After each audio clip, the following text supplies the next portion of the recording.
ਅੱਜ ancient history ਦੀ series ਨੂੰ ਅੱਗੇ ਵਧਾਉਂਦੇ ਹੋਏ ਆਪਾਂ ਗੱਲ ਕਰਾਂਗੇ ਵੈਦਿਕ ਸਿਵਲਾਈਜੇਸ਼ਨ ਦੀ। ਵੈਦਿਕ ਸਿਵਲਾਈਜੇਸ਼ਨ ਦੇ ਵਿੱਚ ਪੁੱਛੇ ਗਏ ਬਹੁਤ ਹੀ ਇੰਪੋਰਟੈਂਟ ਕੁਐਸਚਨਸ ਲੈ ਕੇ ਆਇਆ ਮੈਂ। ਇਸ ਪੂਰੀ ਸੀਰੀਜ਼ ਨੂੰ ਦੇਖਣ ਦੇ ਲਈ ਮੇਰੇ ਚੈਨਲ ਸਟੱਡੀ ਫॉर जीके ਨੂੰ ਸਬਸਕ੍ਰਾਈਬ ਕਰ ਲਓ ਔਰ ਚਲਦੇ ਹਾਂ ਆਪਾਂ क्वेश्चन ਤੇ। पहला क्वेश्चन है the home of Gargi Maitreya and Kapila was at. तो ये जो गार्गी मैत्रेय और कपिला है ये तीन फिलोसफर सी, ग्रेट फिलोसफर। पूछा गया कि ये फिलोसफर किस प्लेस नाल संबंध रखते सी, तो इसका नाम है मिथिला। मिथिला जिसनूं तुसीं अज दा बिहार भी कह सकते हो, पाटलिपुत्र जिसनूं तुसीं अज दा पटना बोलते हो।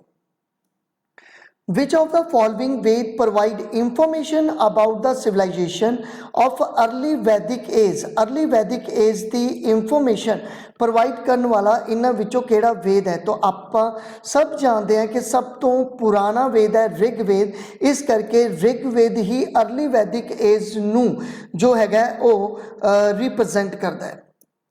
The most important text of a Vedic mathematics ਦੇ ਵਿੱਚ ਸਭ ਤੋਂ most important text ਕਿਹੜਾ ਮੰਨਿਆ ਜਾਂਦਾ ਹੈ? ਸੁਲਭਾ ਸੂਤਰਾ।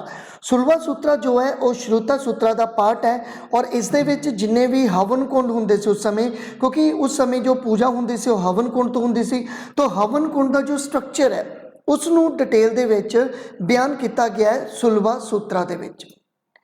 Which of the following craftsmanship was not practiced by Aryan? तो इन्हां विचों किस काम नूं आर्यन नहीं करते सी? तो वो है ब्लैक स्मिथ। The word सत्यमेव जयते is the state emblem of India was taken from। तो सत्यमेव जयते शब्द जेड़ा है वो असी चक्या उपनिषद तो, और उपनिषद केड़ा? मुंदिका उपनिषद। काफ़ी इंपॉर्टेंट क्वेश्चन है, पूछा गया है कि किस उपनिषद तो मुंदिका उपनिषद तो सत्यमेव जयते शब्द जेड़ा है वो लिता है। Who is hailed as the god of medicine by practitioner of Ayurveda? Ayurveda की प्रैक्टिस करने वाले किस डॉक्टर या किस फिलोसफर नूं अपना गॉड ऑफ मेडिसिन मनते हैं? तो वह है Dhanvantari. The word Veda means, एक काफ़ी इंपॉर्टेंट क्वेश्चन है। देखो वेदा शब्द बने हैं विद तो, और विद का मतलब होंदा है नॉलेज। ਇਹਦਾ मतलब वेदा का जो मतलब मीनिंग है वो है knowledge. Which metal was first used by वैदिक पीपल? तो वैदिक पीपल के लोगों ने सब तो पहला केड़ी मेटल यूज़ की? वो है कॉपर। देखो अगर कॉपर की गल करिए तो कॉपर जिहड़ा है वो काला जिहड़ा कॉपर है वो टिन नाल मिलके, मतलब कॉपर अते टिन मिलके जिहड़ा हैगा वो बनाउंदे ने ब्रॉन्ज। और ब्रॉन्ज जो है वो किस दी मैटल मन्नी जाती है? तो इंडस वैली की मैटल मन्नी जाती है, क्योंकि इंडस वैली नूं असीं कांसा युग के नाम नाल जानते हैं। तो ब्रॉन्ज का बनिया टिन अते कॉपर का, इसका मतलब कॉपर पहला सी। The caste system of India was created for. तो जो कास्ट सिस्टम सी, ठीक है, वैदिक एज दे विच जो कास्ट सिस्टम सी वो डिपेंड करती सी किसी के काम ते। तो इसका राइट आंसर है D, occupational division of labour. जिस तरह का किसी परसन का काम होंदा सी उस तरह की उसकी कास्ट जिहड़ी सीगी वो मान ली जाती सीगी। The origin of Indian music could be traced to. तो जो इंडियन म्यूजिक है इसका जन्म मन्निया जाता है किस तो बई? तो समवेद तो। The crop which was not known to Vedic people is. तो जो क्रॉप है, जो फसल है, वो वैदिक एज दे विच केड़ी नहीं सी, या वैदिक पीपल किस क्रॉप नूं नहीं जानते सी? तो वो है तंबाकू। देखो तंबाकू हो गया, पोटैटो हो गया, प्रिंटिंग प्रैस हो गई। तो इस तरह दी सारिया चीज़ां जिहड़ियां वो पुर्तगीज इंडिया दे विच लैके आए सीगे। द स्टैपल फूड ऑफ वैदिक आर्यंस। तो वैदिक आर्यन का स्टैपल फूड रूटीन जो फूड सी वो की सी? तो मिल्क और उस तो बनाए हुए प्रोडक्ट है वो ज़्यादा यूज़ करते सी वैदिक आर्यन दे विच, क्योंकि वैदिक आर्यन के लोग काऊ नूं बहुत ज़्यादा मनते सी। The text which the king used to collect from the people in the Vedic period was called। तो राजे ਵੱਲੋਂ कलैक्ट किया गया जो टैक्स सीगा वैदिक लोगों ਵੱਲੋਂ उसका नाम की है। बहुत इंपॉर्टेंट क्वेश्चन है, काफ़ी इंपॉर्टेंट क्वेश्चन है और इसका राइट आंसर है बलि।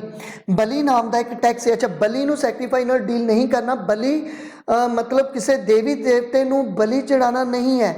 इत्थे बलि का मतलब है एक टैक्स जो राजे ਵੱਲੋਂ लिता जाता सी।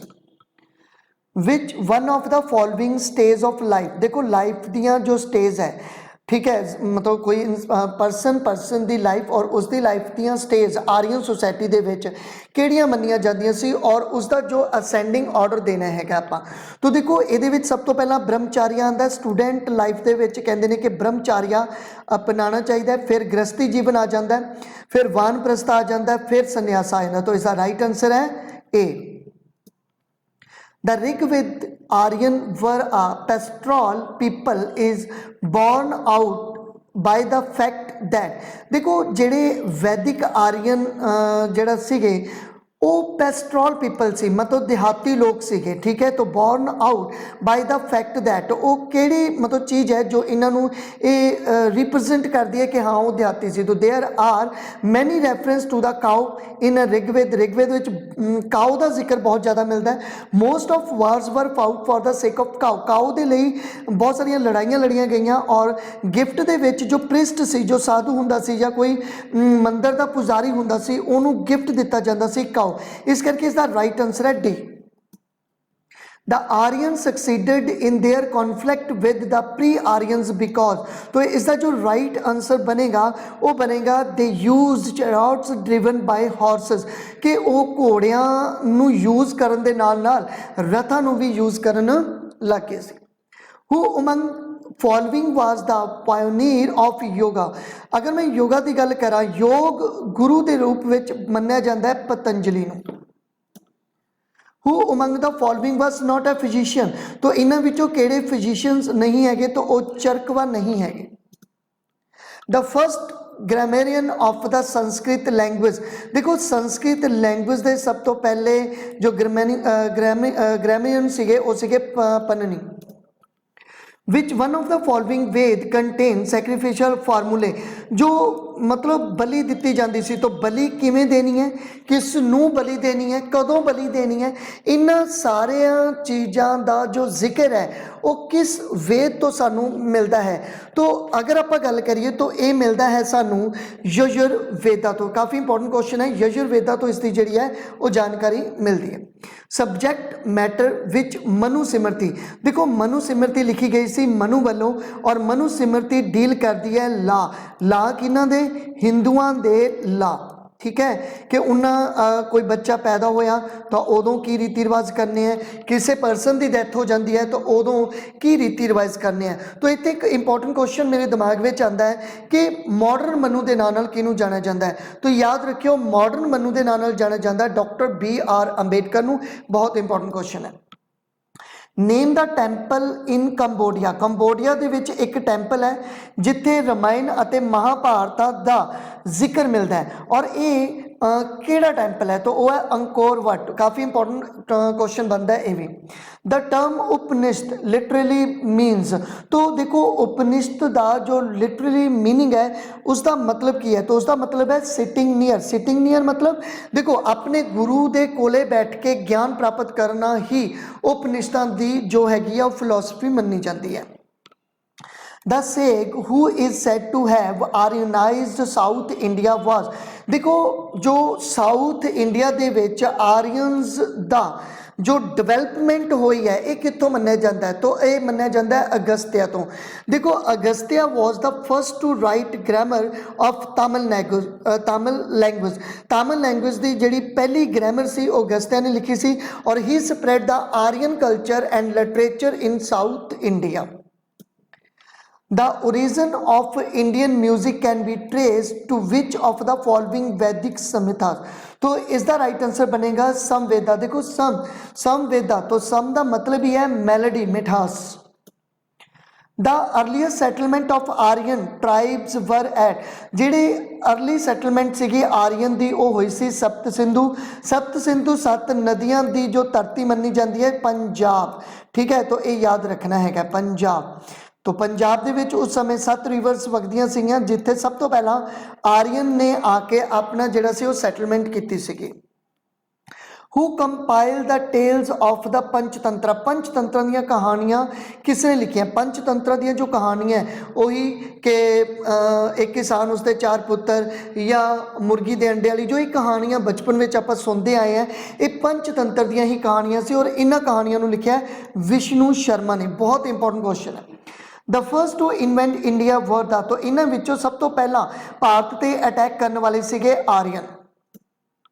The Veda which deals with the ritual is known as, तो देखो ये क्वेश्चन पूछा जाता है कि उस केड़े वेद दे विच जो रिचुअल्स है उन्हां दी डिटेल सानू मिलती है। तो देखो जिन्ने भी रिचुअल्स वगैरह है उन्हां दी डिटेल सानू मिलती है यजुर्वेदा दे विचों। From where the famous Gayatri mantra has been taken, देखो गायत्री मंत्र की गल करा तो गायत्री मंत्र जो है ये सानू मिलता है ऋग्वेद चों। और गायत्री मंत्र जो है वो डेडिकेट किया जाता है सावित्री नूं, ठीक है। कई थावां ते मतलब लिखिया हुंदा है कि वाइफ ऑफ सन, तो सावित्री नूं ये डेडिकेट किया गया और इसनूं कंपोज किया सीगा अपने को विश्वामित्रा ने। और गायत्री मंत्र जिहड़ा है वो ऋग्वेद के 3rd मंडल दे विच जिहड़ा है वो जिक्र मिलता है।